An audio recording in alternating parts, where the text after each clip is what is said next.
Corona virus के मामले एक बार फिर पूरी दुनिया में तेजी से बढ़ रहे हैं। इसी बीच संक्रमण की नई लहर से निपटने के लिए ऑस्ट्रिया एक बार फिर संपूर्ण लॉकडाउन की तैयारी कर रहा है। ऐसा करके ऑस्ट्रिया दोबारा पूर्ण लॉकडाउन लागू करने वाला पश्चिमी यूरोप का पहला देश बन जाएगा। इस लहर से बचने के लिए फरवरी तक ऑस्ट्रिया की पूरी आबादी को वैक्सीनेशन की जरूरत होगी। ऑस्ट्रिया में सोमवार उन लोगों के लिए लॉकडाउन की शुरुआत थी जिनका पूरी तरह से टीकाकरण नहीं हुआ है, लेकिन तब से संक्रमण तेजी से फैल रहा है और नए रिकॉर्ड बनाना जारी है। महाद्वीप पर ऑस्ट्रिया सबसे ज्यादा संक्रमित है। यहाँ पिछले 7 दिनों में प्रति 1 लाख लोगों पर 991 मामले सामने आए हैं। ऑस्ट्रिया में 20 दिन तक रहेगा संपूर्ण लॉकडाउन।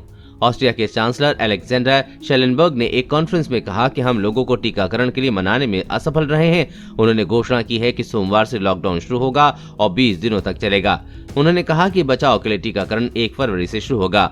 उन्होंने ये भी कहा कि ये दुख की बात है कि लॉकडाउन जैसे उपाय अभी भी किए जा रहे हैं। हम में से बहुत सारे लोगों ने कोरोना को लेकर एकजुटता नहीं दिखाई है। मैं आप सभी से मदद के लिए कहता हूं, इन उपायों का समर्थन करें। 20 दिनों के लिए सोशल डिस्टेंसिंग बनाए रखें ताकि क्रिसमस की छुट्टियां सुरक्षित रह सकें। ऑस्ट्रिया की करीब 2/3 आबादी पूरी तरह से वैक्सीनेटेड है। ये पश्चिमी यूरोप में वैक्सीनेशन की सबसे कम दरों में से एक है, क्योंकि यहाँ के ज्यादातर लोगों को वैक्सीन के बारे में संशय है।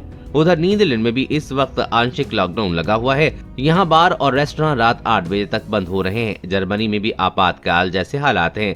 उधर जर्मनी से भी कोरोना को लेकर अच्छी खबर नहीं है। यहाँ की रोग नियंत्रण एजेंसी के प्रमुख ने शुक्रवार को कहा कि कोरोना वायरस के बढ़ते संक्रमण के कारण देश आपातकाल की स्थिति में प्रवेश कर रहा है। हमें यहाँ इमरजेंसी ब्रेक लगाने की जरूरत है। रॉबर्ट कोच इंस्टीट्यूट के प्रमुख लोथर व्हीलर का कहना है कि देश के कुछ हिस्सों में अब नियमित चिकित्सा देखभाल की गारंटी नहीं दी जा सकती, क्योंकि यहाँ अस्पताल और गहन देखभाल वाले वार्ड भर चुके हैं।